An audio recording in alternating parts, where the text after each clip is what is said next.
Dalawa ng magkahiwalay na insidente ng pagtakas matapos magpakarga ng gas ang naitatala. Isa sa Bacolod at isa sa Quezon City. Unahin natin ang nahulikam na gas and run sa lungsod Quezon na pahirapan pa rin maresolba ng pulisya dahil sa nakatakip na plaka. Nakikiusap na ang gas boy na sumuko na ang nagpa-full tank dahil ikakaltas sa kanyang sahod ang tinakasang 5,000 pisong bayad. Nakatutok si James Agustin. Makikita sa CCTV ang pagdating ng isang multipurpose vehicle sa gasolinahang ito sa southbound lane ng EDSA sa Quezon City mag-alauna na madaling araw noong Linggo. Nilapitan siya ng pampatendan. Bahagyang nagbukas ng pinto ang driver. Doon na kinargahan ng diesel ang sasakyan. Nang matapos, bigla na lang umalis ang motorista. Sinubukan pa siyang pahintuin ng pampatendan at kinalampag ang bintana ng sasakyan. Sa isang kuha ng CCTV, makikita na dire-diretso sa EDSA ang motorista. Ayon sa 22 anyos sa pampatendan, nang dumating ang motorista, agad siyang tinanong kung may diesel sila. Nilapitan ko na po si customer and sabi niya po, diesel daw po, full tank. Nag-double check po ako kay customer, product batch po. Okay naman daw po, nagsenyas lang po sa akin ng okay. Ngayon po, kinargaan ko na po hanggang sa pagmatik na po. Sinara ko na po yung gas tank ni sir. Pagkasara ko po, bigla na lang po tumakbo si customer. Nakiangkas pa raw siya sa isang nakatambay na motorcycle taxi rider para hanapin sa EDSA ang motorista pero bigo silang makita. Umabot sa 5,196 pesos and 45 centavos na halaga ng diesel ang naikarga na hindi binayaran ng motorista.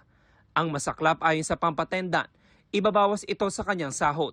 Sa akin po, binawas yun. Pumirma po ako ng deduction letter po. Sobrang hirap po sir. May anak po kasi ako nagdedede, gagatas.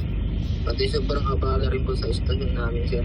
Nai-report na ang insidente sa Laloma Police Station. Nagsasagawa na sila ng follow-up operation.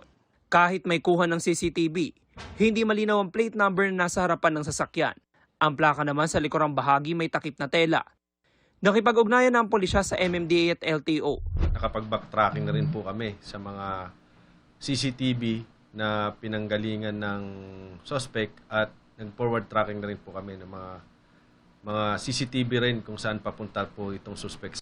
Kagabi, tinungo ni QCPD Director Police Brigadier General Randy Glenn Silvio ang gasolinahan kung saan nangyari ang insidente. Hindi pa po namin nakausap yung may-ari ng gasolinahan, kaya naggumawa na lang po kami ng letter at inaanyayahan po namin siya dito sa aming istasyon. Umaasa naman ang pampatendan na sa lalong madaling panahon ay matukoy ang pagkakakilanlan ng motorista. Sana sumuko ka na at pagbayaran mo yung ginawa mo sa akin. Ang laking provision ginawa mo sa akin. Sinusubukan pa ng GMA Integrated News na makakuha ang panig ng pamunuan ng gasolinahan. Para sa GMA Integrated News, James Agustin, nakatutok, 24 oras. Isa pa ngang insidente ng gas and run ang nahulikam din sa Bacolod City. Sa kuha ng CCTV, tila normal lang na nagpapakarga ang sasakyang yan sa isang gasolinahan. Pero lumarga lang ito pagkatapos ng hindi pa pala nagbabayad. Ayon sa manager ng gasolinahan, 500 piso ang halaga ng ipinakarga at tinakasan ng driver. Hindi na ito kinalta sa sahod ng gas attendant na bago lang anya sa trabaho.